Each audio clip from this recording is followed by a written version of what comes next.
बाबा साहब अम्बेडकर का अपमान किया उनके भाषण के माध्यम से, ये हम सभी को चोट पहुंची है, दर्द पहुंचा है। शायद किसी को लगता होगा कि एक विशिष्ट जाति को या धर्म को ऐसे लगता होगा, दर्द कुछ हुआ होगा, लेकिन इस देश में हर जाति के, हर धर्म के इंसान को अधिकार दिए हैं, नागरिकों को जो आवाज दी है, जो हक दिए हैं, जो न्याय दिया है, वो महामानव डॉक्टर बाबा साहब अम्बेडकर के संविधान ने दिया है। हम सारे लोग यही मानते हैं कि ऐसे मानव, ऐसे महामानव भगवान से कम नहीं बल्कि भगवान ही है।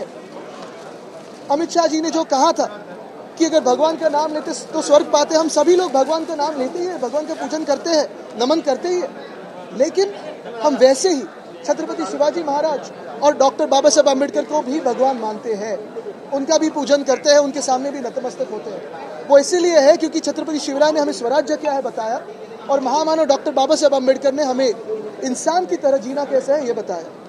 बहुत सारे ऐसे लोग थे हमारे देश में जिनका जीवन नर्क से भी खराब था, उनको स्वर्ग क्या है अधिकारों से दिखाया है, संविधान से दिखाया है। इसी जीवन में स्वर्ग पाना, इसी जीवन में अपने न्याय पाना, अधिकार पाना, अपनी आवाज संसद तक पहुंचाना, जो सत्ता में है उन तक पहुंचाना, मुझे लगता है वही सबसे बड़ा स्वर्ग है।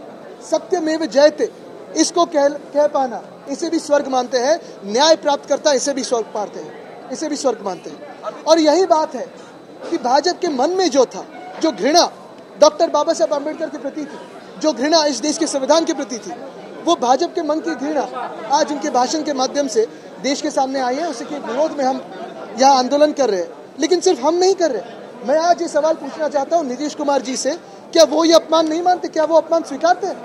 क्या चंद्रबाबू जी ये अपमान स्वीकारते हैं? क्या चिराग पासवान ये अपमान को स्वीकारते हैं? क्या उनके स्वीकार है डॉक्टर बाबा साहब अम्बेडकर का अपमान? इस सदन में, इस विधान भवन में भी अगर आप देखें तो बहुत सारे ऐसे लोग हैं जो अम्बेडकर प्रेमी हैं। हम सभी लोग अम्बेडकर प्रेमी हैं, संविधान प्रेमी है, देश प्रेमी है।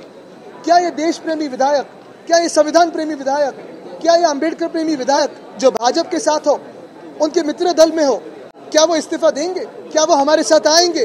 क्या ये जो नाइंसाफी हो रही है, जो अपमान हो रहा है बाबा साहब अम्बेडकर का, उनको स्वीकार है? ये मैं आज सवाल पूछना चाहता हूँ। तोडून मोडून काय त्यांनी 12 सेकंदाची जी क्लिप आहे ते बोलले होते की नव्हते की मागून कोणीतरी आवाज काढला होता हे सांगावं, आणि बोलले नसतील तर माफी मागावी, बोलले असतील तरी माफी मागावी। पण एक प्रश्न हाच राहतो की माफी जरी मागितली तरी ही भूमिका जी आहे ही भाजपची होती की नव्हती, भाजपच्या मनात होतं की नव्हतं हे भाजपने स्पष्ट करावं, कारण त्यांच्या मनात जे होतं ते पोटात आलेलं।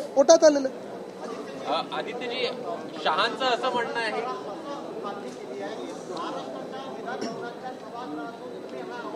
मी तुम्हाला एवढंच सांगत आहे की चंद्रबाबूजी, चिराग पासवान, नितीश कुमारजी, आठवले साहेब काय करणार ह्याच्यावर आमचे तर लक्ष आहेत, कारण ते सत्तेत आहेत, आमचं सगळं लक्ष त्यांच्याकडे।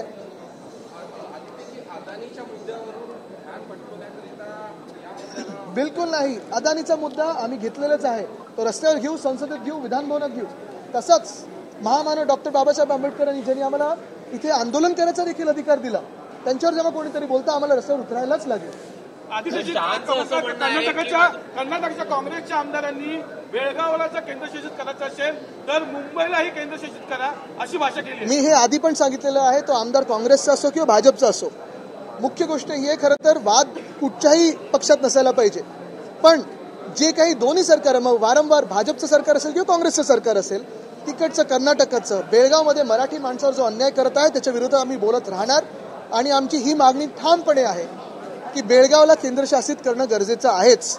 मुळात हे जे आमदार बोललेले आहेत, ठीक आहे, ते बोलत असतील काँग्रेसमध्ये असून, पण ही भाजपची पण भूमिका राहिलेली आहे आधी पण की मुंबईला केंद्रशासित करा। मुंबई ही मराठी माणसाला मिळवायला लागली, लढून मिळवायला लागलेली, अशीच काही आंदोलन दिलेली नाहीये, जिंकायला लागलेली आहे, आणि त्या मुंबईसाठी आम्ही लढत राहू, जिद्दीने लढत राहू। काँग्रेसची भाषा आहे मुंबईला वेगळी करायचं, कसं? मी हेच सांगतोय, जे कोणाचेही आमदार असतील त्यांना तिथून बरखास्त केलं पाहिजे।